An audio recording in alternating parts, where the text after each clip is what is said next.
What's good YouTube, Ben here, welcome to the next video on the channel. Today I'm going to be taking a look at Mario Kart Tour on mobile, so if you want to see more content like this, please don't forget to comment, like, and subscribe. Please don't forget to hit the like button because it's really important for the algorithm, and don't forget to join me on Twitch. That link is going to be in the description below. Let's get into the video.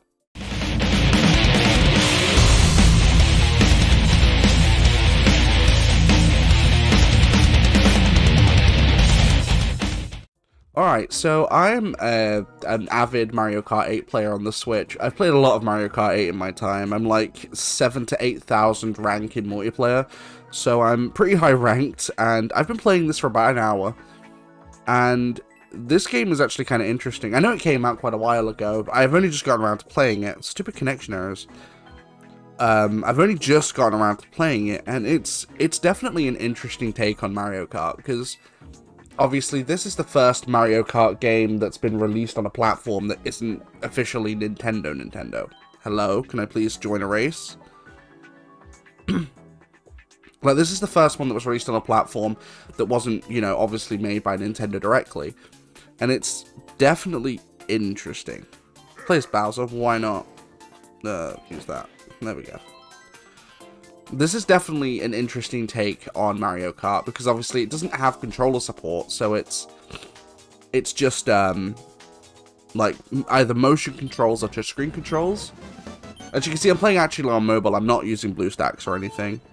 Like, I've got my phone right here, but I'm obviously using my capture card so I can play on TV. Now, I'm a pretty bad player. Like I said, I've literally been playing this game for an hour. So I just have a grasp on the basic controls. I don't know any advanced mechanics or anything. But it's definitely an interesting take on Mario Kart, because, like, you know, Mario Kart's one of those games it is very skill-based, traditionally. And I'm not saying this isn't, but I find the skill a lot less. There's a lot less of a learning curve with this game than there is with normal Mario Kart, I think, for most players. Because, like, with most players, you've got to learn the tracks, you've got to learn where you can and can't drift. You've got to learn stuff like enemy placements, and, you know, there is a lot more skill to it than I think there would be with this game.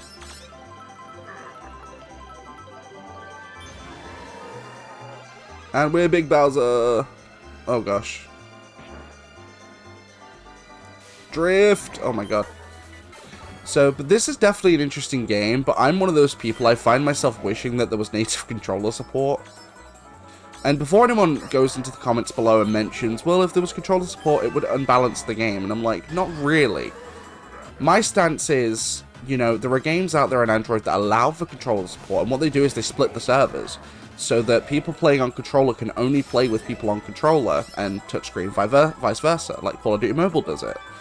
So there is a way to do it, you know, that would actually work and would be more balanced. I just think that Nintendo are a bit lazy about it. Because I would feel a lot more secure playing this game with a controller as opposed to just using touchscreen controls. Like, I would definitely feel a lot more secure playing this game with a controller. It's not as if the touchscreen controls are really bad, they're not. It's just, you know, like, you can't beat a good controller when it comes to, especially a racing game. Like, racing games are, by definition, designed for a controller in mind. Again, not saying that touch controls are necessarily bad, they're not, but also, to prove I am on mobile, this is actually what's on my phone right now. I am playing fully on mobile. For anyone wondering if I am actually using mobile, I am. I've got my USB-C to HDMI adapter that's plugged into my capture card that's plugged into my TV. So, I'm able to play this on the TV. But I feel as if, you know, another thing I've noticed as well is this level up system. Now, the game doesn't explain the level up system overly too much, so I have no way of knowing whether or not the level up system increases your stats, because if it does, that's a huge problem for balancing already.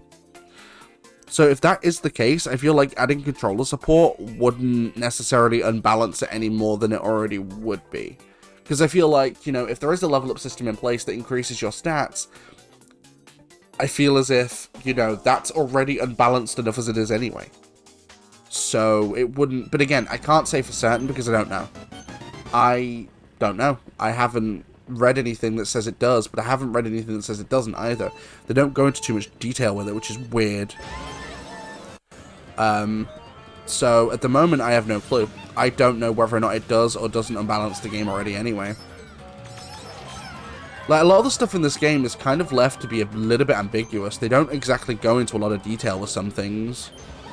Which is a huge problem with the game, because if that's the case, and it does unbalance it, like by leveling up, increasing stats or whatever, I feel like that is a huge problem.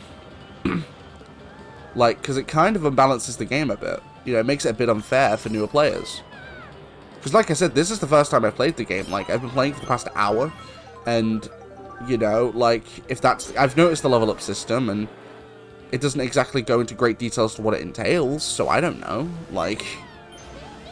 Because you gotta remember, with normal Mario Kart, like Mario Kart 8, or like, I don't know, other ones like Mario Kart Wii, Mario Kart Double Dash, whatever, you know, there's no level up system. It's just you pick characters, and there are different, you know, like, bigger characters are slower, but they're also bulkier, so they can force racers out of the way. Smaller characters might have better speed, some characters might have better drift, you know, or in Mario Kart 8, where the speed and stuff is not only defined by the character, but it's defined by the kart and the setup you're using.